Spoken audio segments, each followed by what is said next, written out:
Everyone, कैसे हो आप सब। स्वागत है आपका अपने चैनल टीचिंग विद पानी में।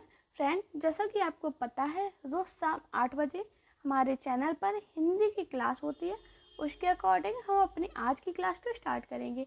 आज की जो हमारी क्लास है मोस्ट इम्पॉर्टेंट है। काफ़ी लोगों ने मुझे कमेंट किया था कि मैम हिंदी साहित्य के साथ हिंदी ग्रामर के भी क्वेश्चन कराइए। तो दोस्तों, आज मैंने हिंदी साहित्य और हिंदी व्याकरण दोनों के 15 क्वेश्चन लिए हैं। तो चलिए वीडियो को स्टार्ट करते हैं। आज का हमारा पहला क्वेश्चन है, पृथ्वीराज रासों के बृहत रूपांतर में कुल कितने सर्ग हैं? 30, 36, 47 या 69?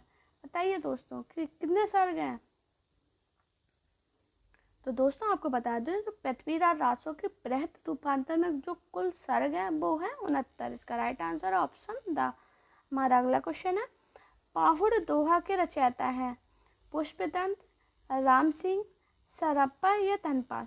बताइए दोस्तों इसका राइट आंसर क्या होगा। दोस्तों जब मैं ये कहती हूँ आप लोग बताइए, इसका मतलब होता है आप अपनी तरफ से गैस कीजिए कि इसका राइट आंसर क्या है। तो दोस्तों जो पाहुड़ दोहा के रचयिता हैं वो है राम सिंह। इसका राइट आंसर है ऑप्शन ब। हमारा अगला क्वेश्चन है, कौन सी रचना शालिवत्त सूरी की नहीं है? बुद्धिराज, भारतेश्वर बाहुबली रास, पंच पांडव चरित रास या चंदन बाला रास? बताइए इसका राइट आंसर क्या होगा। तो दोस्तों आपको बता दें, जो शालिवत्त सूरी की रचना नहीं है वो है चंदन बाला रास। इसका राइट आंसर है ऑप्शन द। ऑप्शन है बुद्धिराज, भरतश्वर बाहुबली रास, पंच पांडव चरित रास। ये तीनों रचनाएं शालिवत्त सूरी की हैं। हमारा अगला क्वेश्चन है, कुमार रासों की प्रमाणिक प्रति कहाँ संग्रहित की गई है?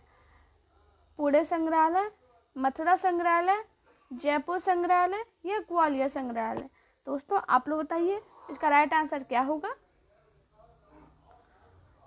तो दोस्तों आपको बता दें, जो कुमार दासों की प्रमाणिक प्रति जो संग्रहित की गई थी वो की गई है पुणे के संग्रहालय में। इसका राइट आंसर है ऑप्शन आ।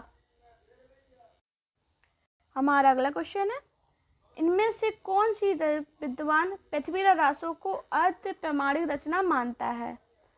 आचार्य शुक्ल, मोहनलाल विष्णुलाल पांचा, हजारी प्रसाद द्विवेदी या कविराज श्यामलाल दास? बताइए इसका राइट आंसर क्या होगा। तो दोस्तों आपको बता दें, जो पृथ्वीराज रासों की अर्ध प्रमाणिक रचना है मानते हैं वो है हजारी प्रसाद द्विवेदी। इसका राइट आंसर है ऑप्शन सा। ये बहुत इंपॉर्टेंट क्वेश्चन है, पेपर में पूछा गया था, 3 से 4 बार ये रिपीट हुआ है। दोस्तों अगर आपको मेरी वीडियो पसंद आया करे तो वीडियो को लाइक, चैनल को सब्सक्राइब और प्लीज़ अपने दोस्तों को बताया कीजिए कि इस चैनल पे हिंदी की क्लास चलती है और वो आए और चैनल को पढ़ें। और आपको कोई भी प्रॉब्लम हुआ करे मुझे आप कमेंट किया कीजिए, मैं आप सबकी प्रॉब्लम का सॉल्यूशन ज़रूर लेके आऊँगी। और प्लीज़ एक प्यारा सा कमेंट जरूर किया कीजिए कि मेरी क्लास आपको कैसी लगती है। हमारा अगला क्वेश्चन है, रस काव्य परंपरा के अंतर्गत आने वाले उपदेश रसायन रास के रचयिता कौन है? मोस्ट इम्पॉर्टेंट क्वेश्चन है पेपर में। मैंने जब प्रीवियस पेपर देखे तो 4 से 5 बार ये रिपीट हुआ है। शालिवत्त सूरी, ज्योतिश्वर ठाकुर, जिंददत्त सूरी, अमीर खुसरो? बताइए इसका राइट आंसर क्या होगा। तो दोस्तों आपको बता दें, जो रास काव्य परंपरा के अंतर्गत आने वाले उपदेश रसायन रास के रचयिता हैं वो कौन है? जिंददत्त सूरी। इसका राइट आंसर है ऑप्शन सा। हमारा अगला और मोस्ट इम्पॉर्टेंट क्वेश्चन, ये भी काफ़ी बार पेपर में पूछा गया, अपभ्रंश व्याकरण के रचयिता हैं हेमचंद, विद्याधर, सोनभद्र सूरी, धनपाल? बताइए आप लोग इसका राइट आंसर क्या होगा। तो दोस्तों आपको बता दें, जो अपभ्रंश व्याकरण के रचयिता हैं वो है हेमचंद। इसका राइट आंसर है ऑप्शन आ। हमारा अगला और मोस्ट इम्पॉर्टेंट क्वेश्चन, ये भी क्वेश्चन मैंने काफ़ी बार अपने ही मॉक टेस्ट में आपको कराया और पेपर में पूछा भी गया है। पृथ्वीराज रासों को सुख सुखी संवाद के रूप में रचित मानने वाले आलोचक हैं आचार्य शुक्ल, हजारी प्रसाद द्विवेदी, धीरेन्द्र वर्मा या राम कुमार वर्मा? दोस्तों आप लोग बताइए इसका राइट आंसर क्या होगा। आपको बता दें दोस्तों, पृथ्वीराज रासों में सुख सुखी संवाद के रूप में जो आलोचक हैं वो हैं हजारी प्रसाद द्विवेदी। इसका राइट आंसर ऑप्शन वाह। हमारा अगला क्वेश्चन है, पुरुष कहानी हो कहो जसु पतवादे पुन्नो, किस पंक्ति कवि की उक्ति है? विद्यापति, नरपति नल्ला, चंद्रवरदाई या जगने? बताइए इसका राइट आंसर क्या होगा। आज के जितने भी क्वेश्चन है ये सभी इम्पोर्टेंट है, पेपर में किसी ना किसी पूछी गई है। तो अगर आप लोग ये क्लास देख रही हो तो इसकी पीडीएफ आपको टेलीग्राम चैनल पर मिल जाएगी। आप मेरे टेलीग्राम चैनल को ज्वाइन कर लीजिए और डेली मेरे चैनल पे 8 बजे क्लास आती है। तो आपको बस क्या करना है, चैनल को सब्सक्राइब, वीडियो को लाइक और अपने दोस्तों के साथ वीडियो को शेयर। तो दोस्तों, ये पुरुष कहानी हो कहो जसु पतवादे पुन्नो, जो ये पंक्ति है ये किसकी है? विद्यापति की। इसका राइट आंसर है ऑप्शन आ। हमारा अगला क्वेश्चन है, हिंदी में नखशिख परंपरा का आरंभ किस रचना से हुआ है? चर्यापद, संदेश रासक, राउल वेद, भविष्यत कथा? बताइए इसका राइट आंसर क्या होगा। तो दोस्तों आपको बताते हैं, तो नखशिख परंपरा का आरंभ की रचना किस से आरंभ हुआ है? वो है राउल वेल। इसका राइट आंसर ऑप्शन सा। दोस्तों आप सभी से रिक्वेस्ट करूँगी, प्लीज़ मुझे कमेंट में ये ज़रूर बताना कि आज की क्लास आपको कैसी लगी है। आप लोग मुझे कमेंट कर रहे थे कि मैम ग्रामर के क्वेश्चन लाइए, ऐसे क्वेश्चन लाइए, मैं इस एग्ज़ाम की तैयारी कर रही हूँ। तो मैंने सभी एग्ज़ाम के हिसाब से ही आज की जो पीडीएफ है वो सेट की है। तो प्लीज़ मुझे कमेंट में बताना, पूरी क्लास देखना और कमेंट में ये भी बताना कि आज की क्लास में आपका स्कोर क्या रहा है। तो हमारा अगला क्वेश्चन है, बहुत कठिन डगर है पनघट की, कैसे मैं घर लाऊं मधवा से मटकी, पनिया धर को मैं जो गई थी, दौड़ झपट मोरी मटकी पटकी? प्रस्तुत काव्य पंक्ति के रचनाकार हैं मीराबाई, भारतेंदु, खुसरो या रक्स खान? ये पंक्ति बहुत इंपॉर्टेंट है, पेपर में पूछी गई है, मोस्ट इम्पॉर्टेंट है और आने वाले एग्जाम में ये पूछी भी जा सकती है। तो बताइए ये पंक्ति है, इसके रचनाकार कौन है? तो दोस्तों आपको बता दें इसके रचनाकार है खुसरो। इसका राइट आंसर है ऑप्शन सा। हमारा अगला क्वेश्चन है, पाहुड़ दोहा का अर्थ क्या है? दोहों की माला, दोहों का संग्रह, दोहों का उपहार, दोहों का पाहुन? तो बताइए इसका राइट आंसर क्या होगा। तो दोस्तों आप बता दें, जो पाहुड़ दोहा का अर्थ है वो है दोहों का उपहार। इसका राइट आंसर है ऑप्शन सा। हमारा अगला क्वेश्चन है, का तरुवर पंच विडाल चंचल चिए पैठो काल पंक्ति के लेखक हैं? लुइपा, सरप्पा, कन्हप्पा, बिरुप्पा? बताइए इसका राइट आंसर क्या है। आज के टाइम पे पेपर थोड़े डीप में क्वेश्चन बनते हैं, तो आपको मैं यही बताऊंगी कि जो मेरी डेली क्लास आती है, अगर आप वो डेली पढ़ते रहते हो, क्योंकि मैं जो आपकी तैयारी कराती हूँ वो पर्टिकुलर किसी एक एग्ज़ाम की नहीं, मैं सभी एग्ज़ाम को साथ में लेकर चलती हूँ कि किसी भी एग्ज़ाम में हिंदी अगर इस लेवल की पूछी जा रही है तो यही क्वेश्चन आएंगे। प्रीवियस पेपर कराती हूँ और जहाँ मुझे लगता है कि हाँ आपको ये डिटेल में पढ़ाना चाहिए तो मैं वो डिटेल में भी क्लास लाती हूँ। तो प्लीज़ आप चैनल को सपोर्ट कीजिए। तो का तरवर पंच विडाल चंचल ची पैठो काल पंक्ति के जो लेखक है वो है लुइपा। इसका राइट आंसर ऑप्शन आ।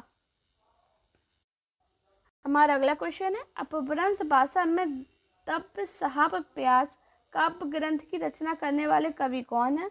लक्ष्मीधर, हेमचंद, शालिवद्ध सूरी, देवसेन? बताइए इसका राइट आंसर क्या है। तो दोस्तों आपको बता दें, जो अपभ्रंश भाषा में दब्ब साहब प्यास काव्य ग्रंथ की रचना करने वाले जो कवि हैं वो हैं देवसेन। इसका राइट आंसर ऑप्शन द। हमारा अगला क्वेश्चन है, गासा तासीना रासो शब्द की उत्पत्ति किस शब्द से मानी है? रामायण से, रासक से, राजयूस से या राज से? बताइए इसका राइट आंसर क्या होगा। तो दोस्तों आपको बता दें, जो गासा तासीना रासो शब्द की उत्पत्ति मानी है वो मानी है राजयूस से। इसका राइट आंसर ऑप्शन सा। हमारा अगला और इम्पोर्टेंट क्वेश्चन, अनुनासिक का संबंध किससे माना है? केवल मुंह से, केवल नाक से, नाक और मुंह से इनमें से कोई नहीं। ये पेपर में पूछा गया था क्वेश्चन कि अनुनासिक का संबंध किससे होता है। तो दोस्तों आपको याद रखना, जो अनुनासिक का संबंध होता है वो होता है नाक और मुंह से। इसका राइट आंसर ऑप्शन सा। हमारा अगला क्वेश्चन है, अनुनासिक व्यंजन कौन से होते हैं? वर्ग के प्रथमाक्षर, वर्ग के तृतीयाक्षर, वर्ग के चतुर्थाक्षर या वर्ग के पंचमाक्षर? बताइए इसका राइट आंसर क्या होगा। तो दोस्तों आपको बता दें, जो हमारे जो स्पर्श व्यंजन होते हैं, आप सोच रहे हो कि कौन से वर्ग है, तो मैं आपको बता दूं जो स्पर्श व्यंजन होते हैं, जैसे हम 25 स्पर्श व्यंजन होते हैं, उनके जो 5 अपने वर्ग बनाते हैं, कंठ, तालु, मूर्धा, दंत, ओष्ठ, उनके जो अंतिम अक्षर होते हैं उन्हें हम पंचमाक्षर कहते हैं, जिसे हम अनुनासिक व्यंजन भी कहते हैं। तो इसका राइट आंसर है ऑप्शन ड।